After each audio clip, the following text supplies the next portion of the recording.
Hello everyone, welcome back to my channel. मैं माया खड़े फिर एक नए वीडियो के साथ। आज हम बात करने वाले हैं बायोटेक्नोलॉजी के बारे में कि बायोटेक्नोलॉजी का इस्तेमाल हमारे पूर्वज किस तरह से करते आ रहे हैं और कैसे जो है बहुत सारी प्रक्रियाएं वो अनभिज्ञ होकर के करते रहे हैं। जैसे दूध का दही में परिवर्तन है, अल्कोहलिक पेय बनाना है और इथेनॉल का प्रोडक्शन, इस तरह के जो है एक्सपेरिमेंट और हमारे दैनिक जीवन में उपयोग करते आ रहे हैं हमारे पूर्वज।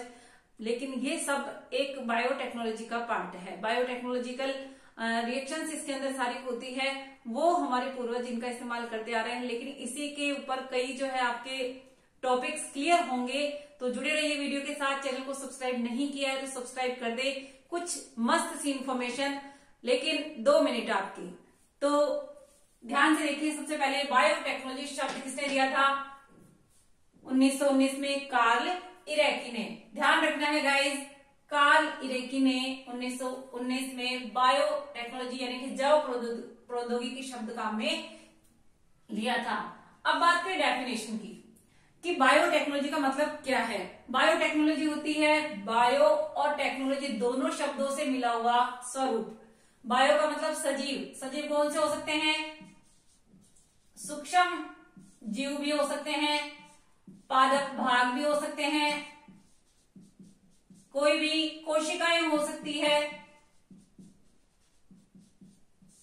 ये जो है बायोटिक कंपोनेंट, ये होता है बायो और टेक्नोलॉजी यानी उसका उपयोग करना। किस तरह से उपयोग करना? यानी इन कंपोनेंट्स का, जैविक जो भाग होते हैं इनका उपयोग करना मानव कल्याण के लिए उपयोगी उत्पादों का निर्माण करना। ये होती है बायोटेक्नोलॉजी यानी मानव कल्याण के लिए उपयोगी उत्पादों का निर्माण करना। इसमें बायोटेक्नोलॉजी का इस्तेमाल होता है और यही डेफिनेशन हम देंगे कि सजीव के द्वारा मानव कल्याण के लिए उपयोगी उत्पादों का निर्माण करना, यह होती है बायोटेक्नोलॉजी। ब्रीफ हिस्ट्री, बायोटेक्नोलॉजी की ब्रीफ हिस्ट्री में कि यदि हम अपने पूर्वजों की बात करते हैं कि पूर्वज किस तरह से इसका इस्तेमाल करते आ रहे हैं। बियर का, शराब का, इनका उत्पादन काफी पहले समय से होता रहा है। पनीर का उत्पादन काफी पहले से काम में लिया जा रहा है घरों में। पनीर, दूध से दही का जमाना, ये अपने जो है एंशियंट टाइप के सभी घर वाले इनको काम में लेते थे, दूध से दही का बनाना। लेकिन उनको प्रोसेस का ये क्लियर नहीं था कि ये बायोटेक्नोलॉजी का स्वरूप है। ये तो रही हमारी जो कि बायोटेक्नोलॉजी घर में यूज हो रही है। लेकिन अभी जो इंडस्ट्रीज चल रही है, जैसे ब्रेड का उत्पादन है, जैसे कि किसी भी प्रकार का जो बेकरी के प्रोडक्ट्स आ रहे हैं उनके अंदर बायोटेक्नोलॉजी का कहाँ इस्तेमाल हो रहा है। ये बायोटेक्नोलॉजी के इस्तेमाल को पढ़ने से पहले हम इसकी कुछ हिस्ट्री जानना चाहेंगे। कुछ ऐसी बातें मैं आपको बताऊंगी जो कि आपके बोर्ड के अंदर भी काम आती है। नीट के क्वेश्चंस भी इसमें बनते हैं। जैसे कि सबसे पहले ई कोलाई बैक्टीरिया, बायोटेक्नोलॉजी को पढ़ेंगे तो हमारे ई कोलाई बैक्टीरिया का नाम कहीं ना कहीं आएगा।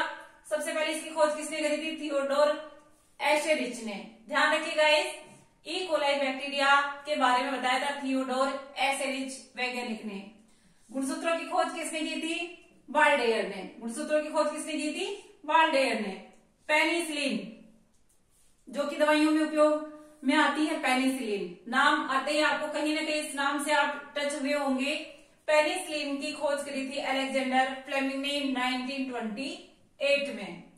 जेनेटिक इंजीनियरिंग शब्द, जेनेटिक यानी जीन से संबंधित, इंजीनियरिंग यानी कि तोड़ मरोड़ के, मैनिपुलेट करके उसको चेंज कर देना। जैसे इंजीनियर किसी भी बिल्डिंग को या किसी भी स्ट्रक्चर को चेंज कर देता है, इसी तरह से जीन्स के अंदर जो हेर फेर होता है, मैनिपुलेशन होता है, वो होता है जेनेटिक इंजीनियरिंग। और इस शब्द का सबसे पहले जैक विलियमसन ने प्रयोग में लिया था। इसी तरह से डीएनए की द्विकुंडलित स्ट्रक्चर किसने दी थी? कई बार क्वेश्चन आया करता है। डीएनए का जो डबल स्टैंडर्ड मॉडल है वो किसने दिया था? वाटसन और क्रिक ने 1953 में।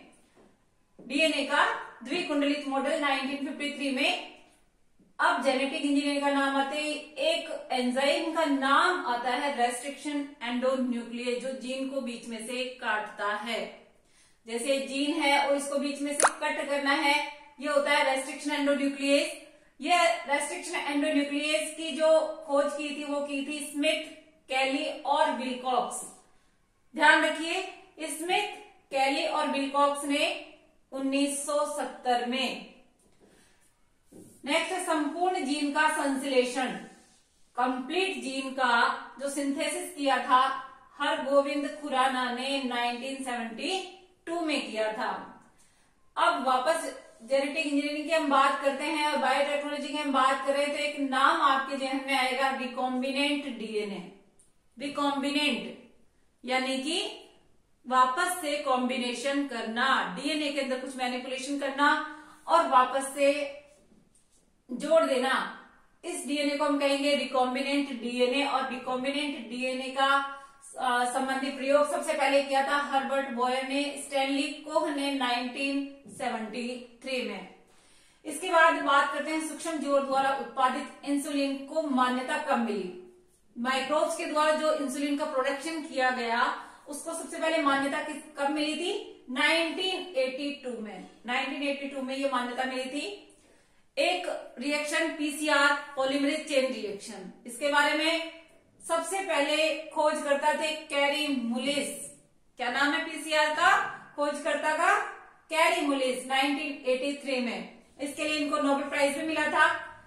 भेड़ का क्लोन, सबसे पहले जो डॉली नामक भेड़ का क्लोन बनाया था, डॉली नामक भेड़ का क्लोन बनाया था इयान विलमुट ने 1997 में। क्वेश्चन आता है कि डॉली नामक भेड़ का क्लोन किसने और कब बनाया? 1997 में इयान विलमुट नामक वैज्ञानिक ने बनाया था। 1916 में जीका वायरस की वैक्सीन का सबसे पहले मान्यता, यानी वैक्सीन देने के लिए मान्यता, जीका वायरस था उसके लिए जो वैक्सीन बनी उसकी मान्यता मिली थी 2016 में एफडीए के द्वारा, फूड एंड ड्रग एडमिनिस्ट्रेशन के द्वारा जीका वायरस की वैक्सीन को मान्यता मिली थी 2016 में। तो ये हिस्टोरिकल पॉइंट जो आपके कई जगह क्वेश्चंस आपके बनेंगे वहां आपको काम आएंगे, ये आपको ध्यान रखना है कि जो है एक शब्द वाले क्वेश्चंस या ऑब्जेक्टिव टाइप के क्वेश्चंस जो आते हैं उनमें आपके ये क्वेश्चंस काफी सारे बनते हैं। ओके गाइस, थैंक्स, फिर मिलेंगे नए वीडियो के साथ।